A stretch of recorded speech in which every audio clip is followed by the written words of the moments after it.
नवरात्रि अपने आप में अलौकिक शक्तियों का समूह है। इसमें एक देवी देवता नहीं, 9 अलग अलग स्वरूपों का पूजन है।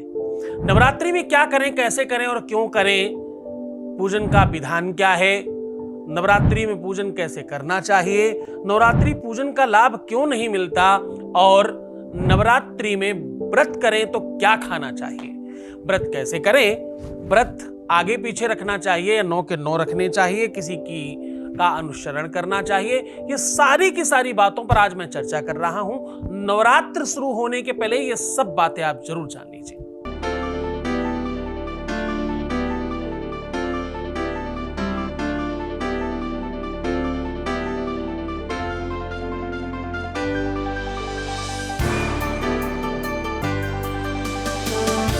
आप देख रहे हैं लव विद एस्ट्रोलॉजी।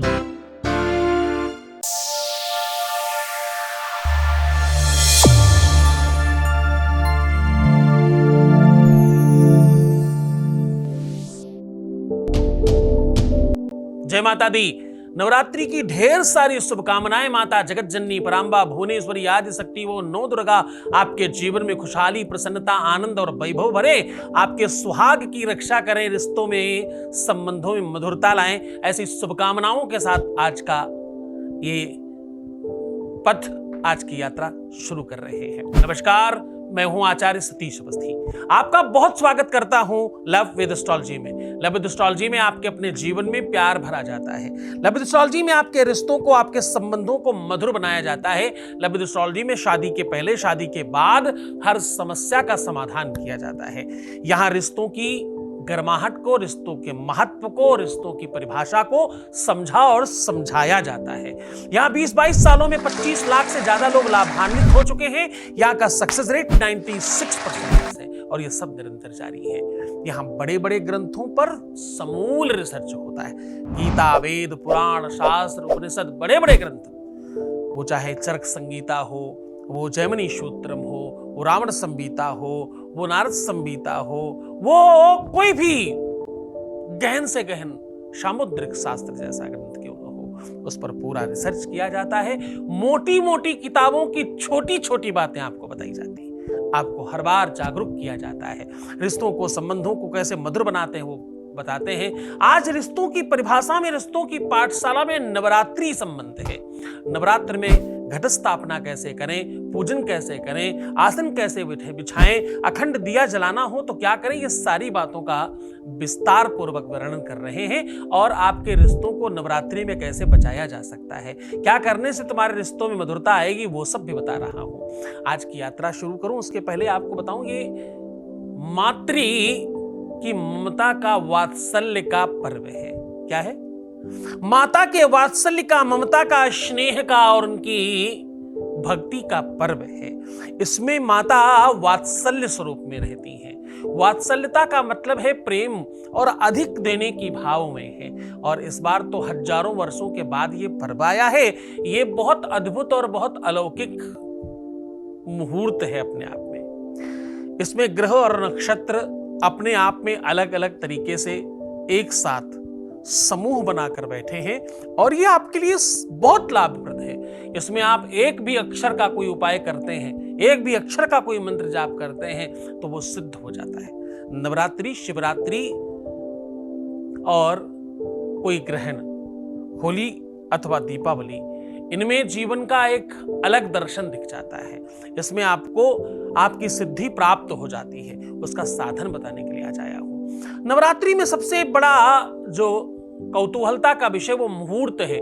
ज्यादातर लोग घट स्थापना के मुहूर्त के लिए बहुत परेशान होते हैं। मैं आपसे निवेदन करूं, जिस भी पर्व के आगे रात्रि लगी है उसमें मुहूर्त देखना ही निषेध है। मुहूर्त चिंतामणि कहता है, छोटी मोटी बात नहीं कर रहा हूं। जहां से मुहूर्त देखना लोगों ने सीखा होगा वो मुहूर्त चिंतामणि कहता है कि मुहूर्त देखने से दोष उत्पन्न होता है। नवरात्रि में किसी भी स्थिति में मुहूर्त नहीं देखना चाहिए, पहली बात। दूसरा, घट स्थापना में आप कभी मिट्टी रखते हो, कभी बालू रखते हो उस घट के नीचे, और कभी केवल और केवल कुछ अनाज रखते हो। इसमें बड़ी भ्रांति है। कैसे करना चाहिए मैं आपको बड़ी स्पष्टता से कहूं, घट को केवल सीधे सीधे जमीन पर आसन पर रखना निषेध माना जाता है। ऐसा नहीं करना चाहिए। आप अनाज रखें, मिट्टी रखें, बालू रखें, पर उसके नीचे कुछ आसन जरूर देने की आवश्यकता है। लेकिन सबसे अच्छा क्या है? सबसे अच्छा आप इसके अंदर रेत रखिए, बालू रखिए और उसमें जौ जरूर डालिए। जौ जो है ना, वो ऐसा धान्य है जो आपकी वृद्धि का प्रतीक है, आपकी साधना के वास्तविक रंग रूप का प्रतीक है। उसमें हरा और सुनहरा, हरा और गोल्डन, हरा और सफेद रंग मिश्रित किया गया है। ये ऐसी अद्भुत भक्ति है, ये ऐसी बेहतरीन भक्ति है जो आपको तत्काल कनेक्ट कर देती है। नीचे बालुका रखें, उसमें थोड़े भीगे हुए रात्रि के जौ डालकर उसके ऊपर घस स्थापित कर दें। ऐसी व्यवस्था ना हो तो नीचे अक्षत रख सकते हैं, हल्दी से रंगकर 1 अंजुली अक्षत लेकर उसके ऊपर घट स्थापन कर दें। घट के ऊपर स्वास्तिक बनाएं और स्वास्तिक बनाकर उसके कंठ में मौली लपेट दें। कम से कम 7 राउंड, 7, 11, 9, 21 राउंड लगाए जा सकते हैं। इसके अंदर जो जल भरते हैं वो सिर्फ हृदय तक कलश के आना चाहिए। न बहुत पूरा हो न बहुत आधा हो, आधे से थोड़ा ज्यादा, पूरे से थोड़ा कम, इतना जल रखना चाहिए। ऐसा विधान है। ये वेद कहता है वरुणस्याभ्याम नमः शिवाय, वरुणस्याभ्याम देव्यै नमः, ऐसा बोलना है। हा? ये जो वरुण की पूजा है, ये जो कलश की पूजा है, ये जो घट की पूजा है, इसमें ही समूचा विश्व समाहित है, ऐसा मानकर रखना है। और इसके अंदर सप्तमृतिका, सोने चांदी अथवा गिलेट का कोई क्वाइन अथवा सुपारी, हल्दी, कमलगट्टा और कौड़ी, वो जमुनिया और जो आपकी गोमती चक्र होती है वो, अथवा कुछ भी सामग्री जब आपको न मिले तो आप इसके अंदर एक चुटकी काले तिल डाल सकते हैं। ऐसा कर कर इसके अंदर 5 पल्लव रखें। 5 पल्लों में आम, पीपल, बरगद, पाकर और अशोक अथवा नीम रहती है। ये 5 पल्लव हैं। मिले तो बहुत अच्छा, अथवा केवल आम के पत्ते रखकर इसके ऊपर एक पात्र रखें, एक कटोरी रखें, उसमें फिर से अक्षत भर दें। पूर्ण पात्र कहलाता है ये। और इसके बाद इसके ऊपर एक नारियल रखना है। नारियल को मौली से अथवा चुनरी से लपेट कर रखें। अब ये सब प्रतीक है। नीचे का जो घट है वो तुम्हारे जीवन का प्रतीक है। आप छोटे पैदा होते हो, फिर बड़े होते हो, फिर छोटे हो जाते हो, और फिर से जैसे ही आप आगे बढ़ते हो तो घटाकाश में मिल जाते हो, ऊपर की ओर चले जाते हो। इसलिए ऊपर का भाग खुला होता है लोटे का। इसके ऊपर आप ईश्वरीय रूप का एक आकाश रूपी कटोरी रखते हो और उस पर श्रीफल का जो परमात्मा का स्वरूप है, जो ईश्वरीय स्वरूप भूमंडल है, वो उसके ऊपर आप आच्छादित और स्थापित करते हो। ये पूरी की पूरी एक तंत्र की व्यवस्था है। ये पूरा पूजा पद्धति का विधान है और इसके पीछे हर चीज का कारण है। पत्तियां आपकी हरितमा और आपकी संपन्नता का प्रतीक है। जल आपके धन और वैभव का प्रतीक है। आपकी सरलता और आपकी संस्कृति का प्रतीक है। इसमें अक्षत आपके जीवन में आ रहे संकटों के विनाश का प्रतीक है। एक एक चीज का अपना एक मतलब है। और इसी के ठीक दाहिनी तरफ कलश हमेशा बिल्कुल सन्मुख रखना चाहिए, मिड में, बिल्कुल बीचों बीच में स्थापित करना चाहिए। और दाहिनी तरफ अपने आप को एक दीपक जलाना चाहिए। अब दीपक ये सामान्य छोटा दीपक हो सकता है और अथवा ये दीपक हो सकता है अखंड दीपक। अगर आप सामान्य दीपक बना रहे हैं तो भी, और अगर आप अखंड दीपक बना रहे हैं तो भी, एक बात का बड़ा विशेष ध्यान रखना है कि ये बत्ती लंबी होनी चाहिए। हम जब देवताओं की पूजा करते हैं तो गोल बत्ती से करते हैं, और माता की पूजा करते हैं तो लंबी बत्ती से करना चाहिए, ऐसा विधान है। छोटा दीपक हो, बड़ा दीपक हो, ऐसा करके फिर रोली अक्षत चावल धूप दीप नैवेद्य से पूजन करें, आरती करें, नमन करें, प्रार्थना करें और पाठ करें।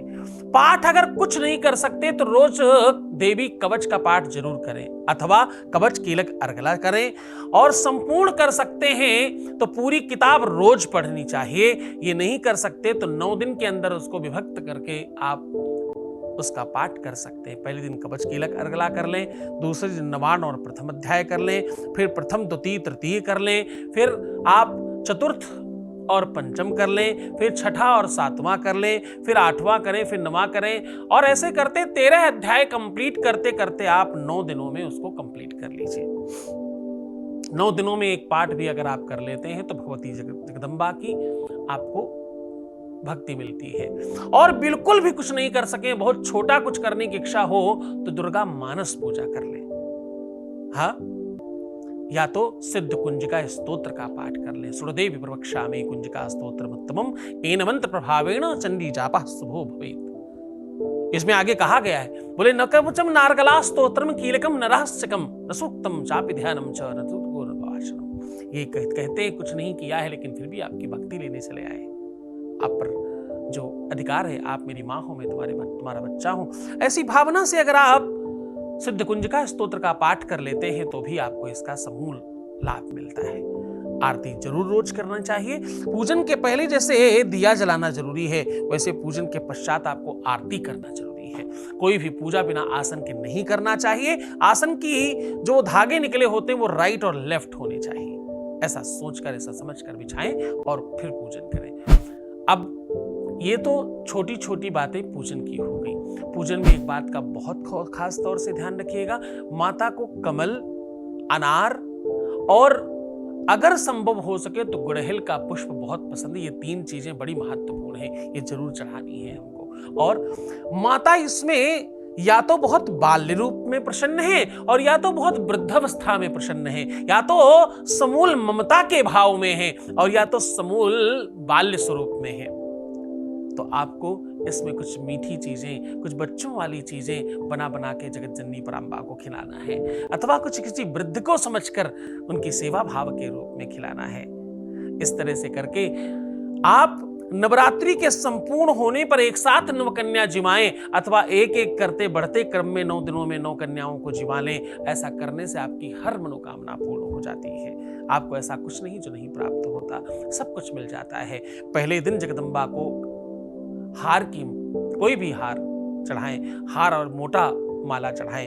दूसरे दिन में जगदम्बा परांबा भुवनेश्वरी को आप कमल के पुष्प से लटकी हुई हार की माला चढ़ाएं। तीसरे दिन संभव हो सके अगर तो गुड़हल का पुष्प चढ़ाएं। जो चौथा दिन है, चौथे दिन में अगर आपसे सुलभता से बन पाए, अगर आप खूब अच्छे से कर सकते हो तो आप पीपल के पत्ते की माला बना करके चढ़ाइए। 5वें दिन में भवानी को अपने ही हाथों से बना करके आम अथवा पान के पत्ते की माला चढ़ाइए। 6ठे दिन में अपने ही घर से अपने हाथों से किसी नवीन वस्त्र के पुष्प काट काट करके उसकी माला बनाकर उसमें सुगंध लगा करके चढ़ाइए। 6ठे दिन, 7वें दिन और 8वें दिन कहते हैं संभव हो सके तो ऋतु फलों की माला चढ़ाएं। 9वें दिन में कमलगट्टे की, बैजंती की अथवा चंदन की माला भगवती को चढ़ानी चाहिए। ऐसे ही भोगों में संभव हो सके तो अपने ही घर से पहले दिन से आखिरी दिन तक कुछ न कुछ बना बना करके चढ़ाएं। ऐसा करने से अभिष्ट मनोकामनाओं की सिद्धि होती है। अब बात करते हैं व्रत कैसे करना चाहिए। जो लोग बहुत समय नहीं निकाल सकते वो पहले दिन और आखिरी दिन का व्रत कर सकते हैं।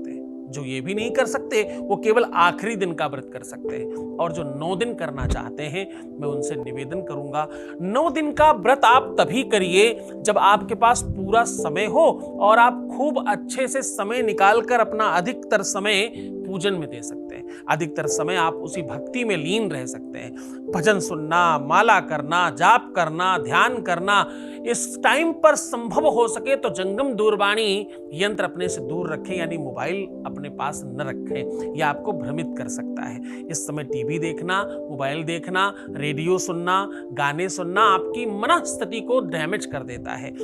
अगर आप 9 दिन का व्रत कर रहे हैं तो जमीन पर शयन करना चाहिए, शुद्ध वस्त्र धारण करना चाहिए, छोर कर्म नहीं कराना चाहिए, और इतना ही नहीं, पवित्र रहना चाहिए, शुद्ध रहना चाहिए, ब्रह्मचर्य का पालन करना चाहिए और भोजन सिर्फ एक समय खाना चाहिए और एक समय भी पूरा अनाज 3 मुट्ठियों में समाहित हो जाए इतना खाना चाहिए। इसमें मूलतः काली मिर्च, मिश्री और मूंगफली के दानों का उल्लेख है।